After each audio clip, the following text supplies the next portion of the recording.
Okay, and Nikki, do you want to come up and do the capital and Paul? Yep.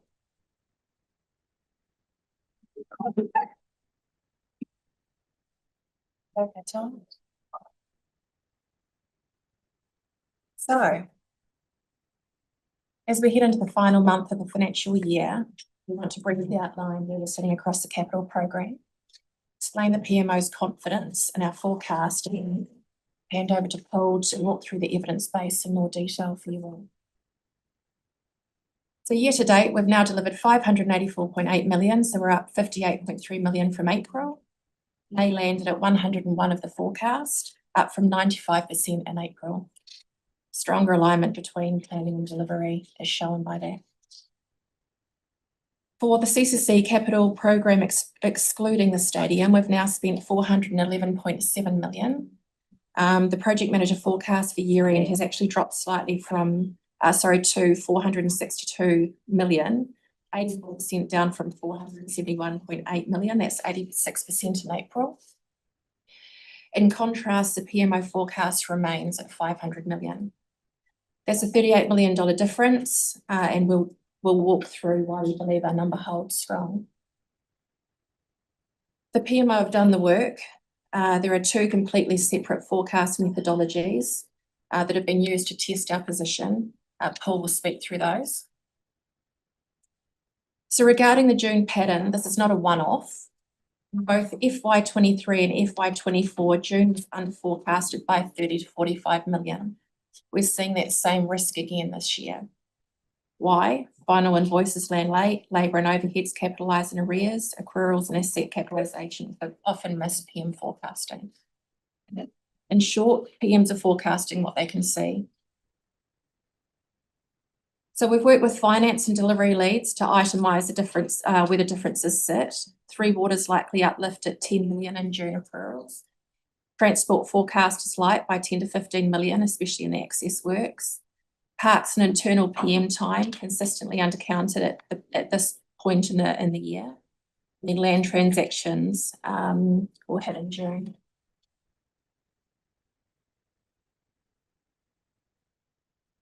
So the PMO just hasn't held its position. We've backed it with intervention. Realism checks on high value projects based on phase. One-on-one reviews with key delivery teams. Our forecast alignment tool is being designed, so we manually do this. We're designing a tool for this. And we've got targeted community practices that have gone out to all of the PMs and team leaders, program managers. There's been 4 in total. So I'll pass over to Paul to go through this in more detail for you, and we can answer your questions. Thanks. I just wanted to run through some of the methodology of how we get the PMO forecast and why it's so different to the PM forecast. So I'm just working through from the agenda, page 102 down is where I'm starting from. So the PMO sort of works from a top-down position rather than bottom-up. So the PM's forecast that we're reporting is every project added up, basically. So it's every 1,100 projects, add them all up, that's our forecast from a PM point of view. We then look from top-down and look at history, trends, other things, and then decide what we think the number will be. So they're quite a different methodology in how we go about it. And just some of the analysis is sitting there from page 102. So one analysis we do is, if we know what we do each quarter, how can we use that to predict our future position? If you look at the data there, the quarterly spend is eerily consistent year on year on year. So if we know what roughly where we're at in terms of a quarter, and then we can extrapolate that out, that's one method. If we use that methodology, we get to about 513 as a predicted number. We also then looked at the methodology that we talked about in the deliverability workshop, where if we know where projects start in a year, what sort of spend do they have based on what phase they're in at the beginning of the year. So if they're in construction, we know they're going to spend a lot of money. If they're in concept or some early stages, we know they're less likely to spend money. So based on that information, it's the same as what we presented at the deliverability. If we use that now to predict, we get same 513 number. So we still think that's a little bit on the high side, given where we're at. We still think we're going to come in somewhere around 490 to 500 in terms of total spend for the year. So somewhere around that 490, 500 is where we think. The other reasons why we think it's a little bit light on some of those later graphs is when you look at the historical spend by month, June is always a traditionally very high month, largely because we end up with accounting rules that require accruals into June. So we end up with what we often refer to as a double month. So most of the time, what we're reporting is cash position. So the May claim or the May invoices end up actually in the June in terms of payment and when they get processed through the system. But in June, we have to bring June back in. Ordinarily, that would sit in July. So we end up with a very strong month in June, really because it's May and June's invoicing. And so that's why. And when you look at some of the graphs historically versus now, the forecast in June is at a similar level to what it has been in other months of the current year. So that it's not indicating that we've got a double month. There's some examples in there. I won't run through them all. If there's questions, let me know.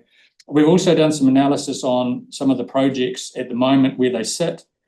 We've already got 237 projects to date that have already spent more than their forecast for the year.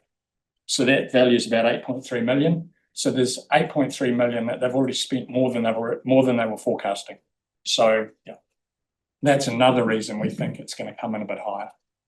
So that's 8 million of it of what we think will be higher, where the forecast is already undercooked in terms of what they've actually spent. Yeah. So happy to answer any more questions, but that's the sort of the overview of how we go about it and why they're often quite different. That's really useful. Thanks for that. I guess if we can going forward reflect that in the report, so that because anyone reading it would go, hang on, there's a difference. Well, why is that? And it's the two things.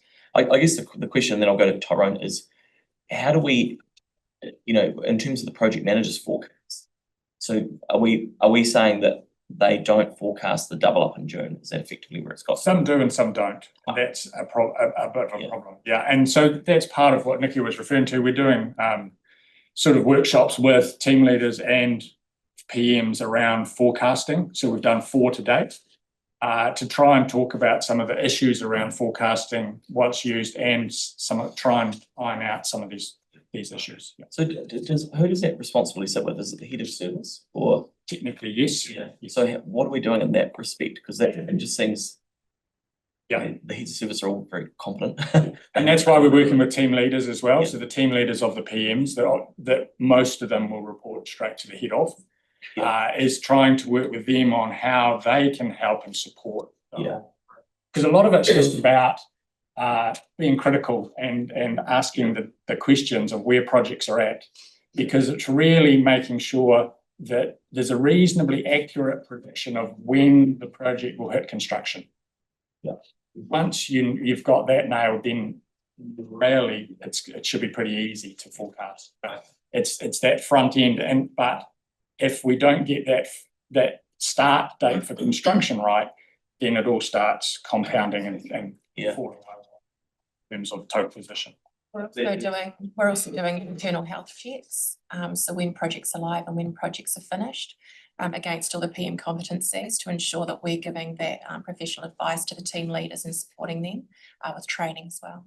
Yeah, I guess B to be something can you take away is if the responsibility sits with the heads of service, then it would be good to understand some are double counting or not counting June. Yeah.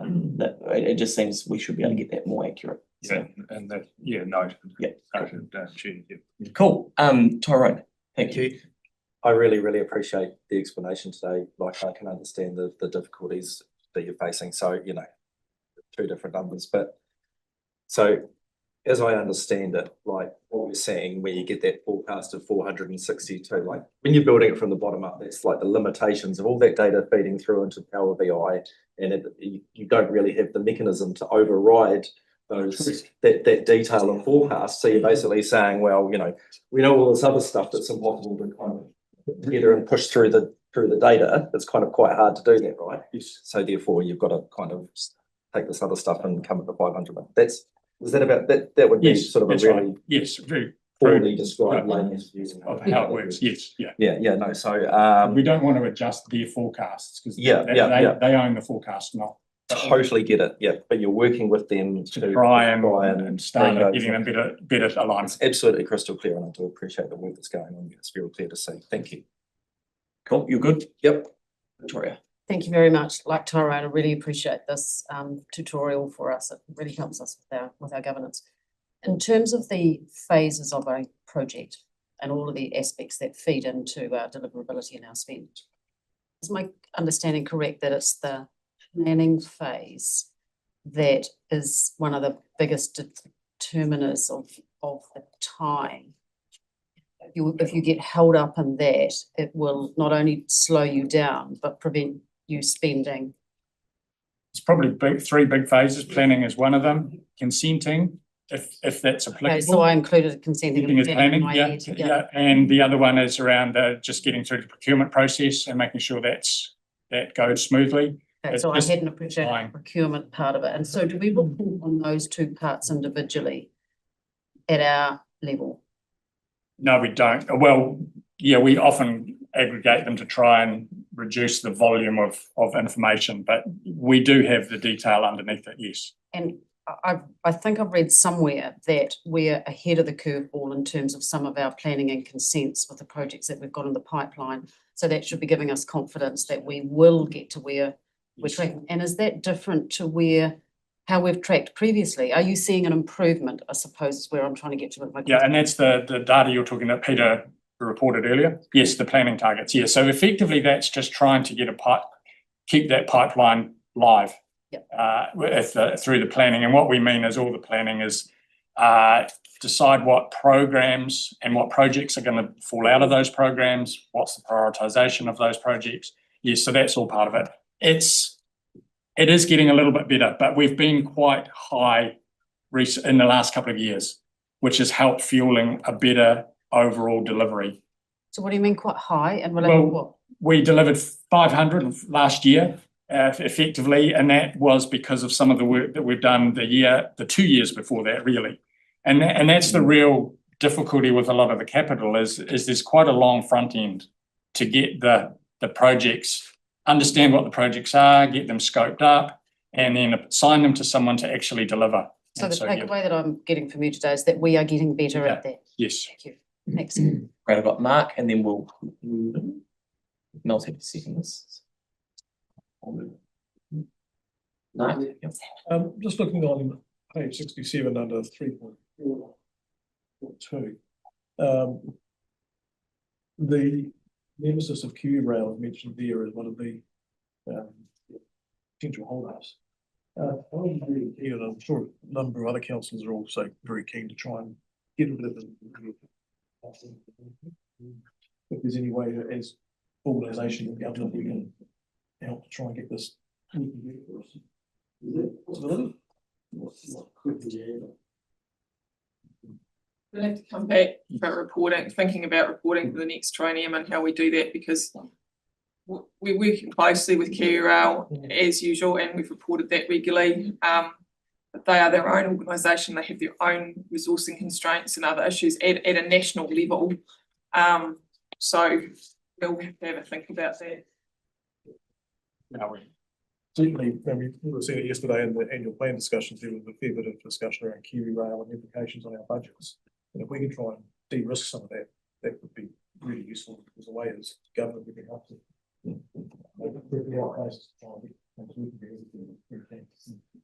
Can I suggest through the chair that we that memo about KiwiRail for ARMC is still coming. I apologise, it has taken long, but it is due with you in the next month or so. So we'll try and add some of that into this. Great, thank you. Okay, I've got Yanni, then we're gonna. No. Yanni and then. I just wanted to see your face. You look so disappointed. Okay, Yanni. Yeah, thank you. Just in terms of the activated sludge plant, this is page 85. So it's good news. Things are tracking on schedule, which is good, and I understand that we're still looking at a contract being signed at the end of August. So that's the kind of time frame. But the odour issues are persisting, and you know, I know when we agreed to it, we were gonna try and do it quicker if we could. I'm just really keen to know if there's anything else we can do to get the work happening quicker than we currently have it in terms of the timeframe. Because waiting to Kevin's not here, is he? No, Yeah. we haven't talked 29, you know, it's still So let, a lot of time. are we happy to can we take that question Yeah. and come back? Yeah, Cool. and can we circulate that to all council? Yeah, See, I think that would be good. yeah, cool. I just wanted to draw your attention to Perry Corley. Sorry, I'll just flick through to the page number.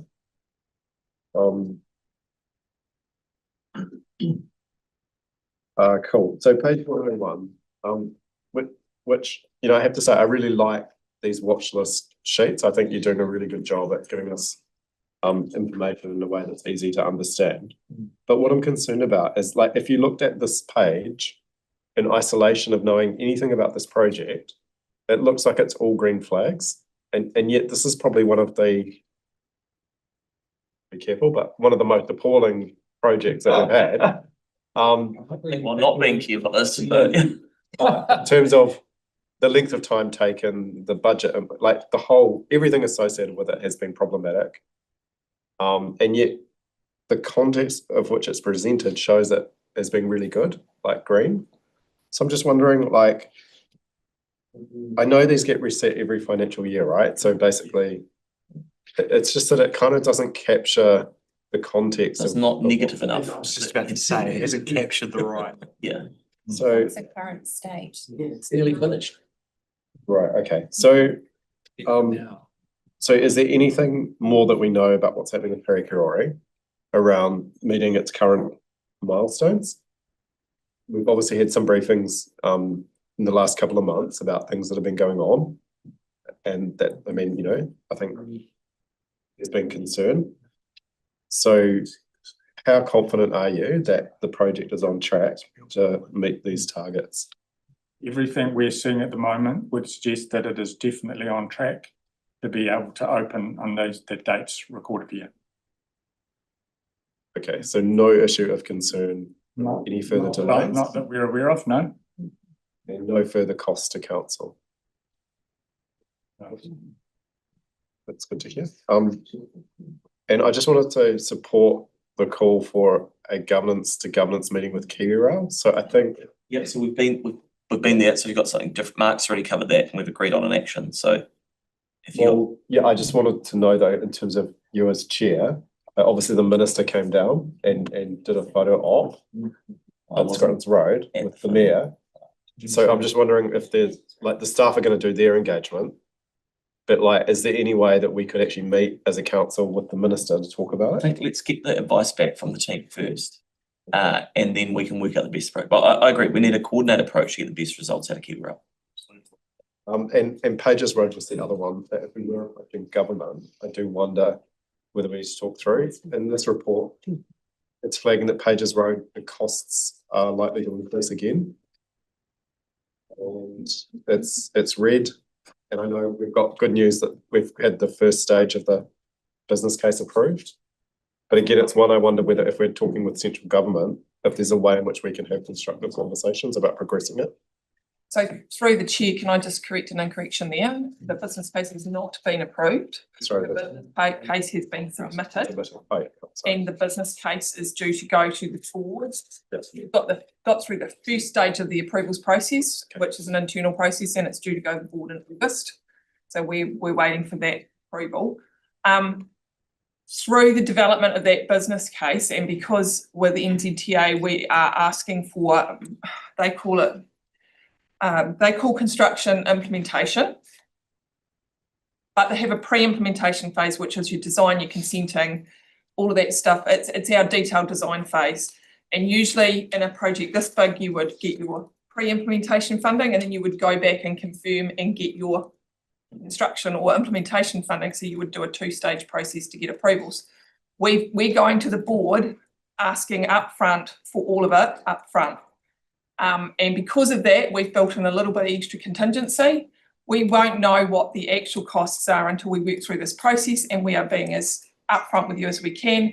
We've built in the extra contingency in the funding requests to NZTA so that they know what that, how that sits and where it is, and we've reflected that in our reporting as well. So, Okay. so the I need forecast, to keep this, Oh, yeah. so I think we've done that one to death. You're gonna come back. I've got Tim and then I've got Celeste. can I just very quick clarification, just the figure 93 million, that's the new, is that the recently revised cost estimate? That's the figure that we've put into the NZTA business request. NZTA business case. Great, thank you for clarifying. Thanks, Yanni. Tim and then Celeste and then was. Thank you. Just with regard to Parakuri, Andrew, I just want to acknowledge Nigel and the team. It's a big takeover. Yeah, it's a big operation. So what they're doing is quite amazing, but it is the big thing here is we don't know what we don't know. So it'd be really good just to, we've got an estimate of what we think it's going to cost to run it. And if we can just keep an eye on that, it'd be really good. Any kind of curveballs that come to us, 'cause, yeah, bulls are lost leaders in a sense. So thank you. Cool, thank you. Celeste? Thank you for the explanation, it's helpful. I'm not sure if you can, don't, if it's not useful, but is a contingency normally about 10%? Or is that best not? Contingency would be set differently at different phases of a project. And just a quick other one, and part of what's been put in through the business case, that's the bridge and the ancillary, the two roads on either side. Is that? The bridge and the approaches, yes. Yeah. So at what point do we get an update on the rest of the project and where that sits? Is that after the business case comes back? We see where the other bits. And if we wanted to progress parts of those that were able to be progressed ahead of the other project, we could look at that then. So if we're looking at bringing forward elements of that project, if there was an opportunity to do so that fell outside the approaches in the bridge, could we do that once we get advice back? Yeah, we'd need to come back to council on that and we have a conversation about that. But it would be after the business case, we'd be talking September, October. Guess what's happening around that time. But it is about September, October before we would be clear on what we've got approved. They, just to be clear though, through the chair, the approval for NZTA is for the bridge and the approaches and the changes to the priority of intersections required to make the whole bridge and change the intersection function, but it's not for the street renewals. Okay, thank you. Tyler, you're the final question, man. Yeah, this might not be the right item to ask it in, but it's around connectivity.